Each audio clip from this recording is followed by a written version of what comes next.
Halo semuanya, di video ini saya akan menjelaskan perubahan dan perbedaan kurikulum 1947 sampai kurikulum paradigma baru. 1. Kurikulum 1947 merupakan kurikulum pertama di Indonesia setelah Indonesia mencapai kemerdekaan. Mengedepankan pendidikan watak, kesadaran bernegara, dan bermasyarakat daripada pendidikan pikiran. Materi pelajaran dihubungkan dengan kejadian sehari-hari, perhatian terhadap kesenian, dan pendidikan jasmani.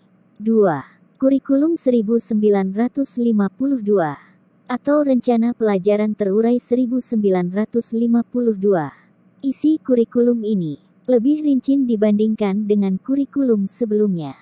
Setiap rencana pelajaran harus memperhatikan isi pelajaran yang dihubungkan dengan kehidupan sehari-hari. 3. Kurikulum 1964. Kurikulum ini menekankan pada penguasaan ilmu pengetahuan. Pembelajaran dipusatkan pada program Pancawardhana, yaitu pengembangan moral, kecerdasan, emosional, keterampilan dan jasmani. 4. Kurikulum 1968 merupakan kurikulum pertama yang dibentuk oleh pemerintah Orde Baru dalam kebijakan pendidikan di Indonesia. Bertujuan untuk menggantikan Rencana Pendidikan 1964 yang dibentuk oleh Orde Lama. Kurikulum ini untuk membentuk manusia dengan ideologi Pancasila yang sehat secara jasmani maupun rohani, serta memiliki kecerdasan dan keterampilan. 5. Kurikulum 1975. Kurikulum ini berorientasi pada tujuan dan menganut pendekatan integratif, yang artinya, setiap pelajaran memiliki arti dan peranan yang menunjang tercapainya tujuan-tujuan yang lebih integratif. Kurikulum ini juga menekankan efisiensi dan efektivitas dalam hal daya dan waktu. 6. Kurikulum 1984. Kurikulum ini memandang siswa sebagai individu yang dapat dan mau aktif mencari sendiri, menjelajah, dan meneliti lingkungannya. Pada kurikulum ini posisi siswa ditempatkan sebagai subjek belajar. 7. Kurikulum 1994.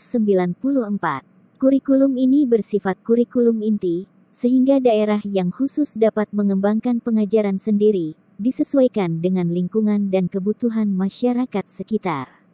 8. Kurikulum 2004 atau kurikulum berbasis kompetensi.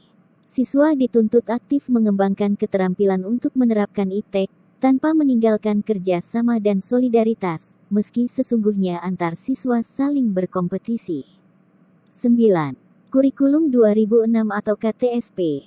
Kurikulum tingkat satuan pendidikan.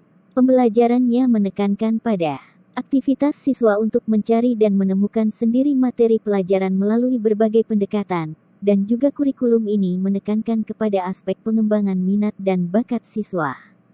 10. Kurikulum K13 mengembangkan keseimbangan antara pengembangan sikap spiritual dan sosial, rasa ingin tahu, kreativitas, kerjasama dengan kemampuan intelektual dan psikomotorik. 11. Kurikulum paradigma baru. Kurikulum ini sebagai penyempurnaan dari KTSP 2013.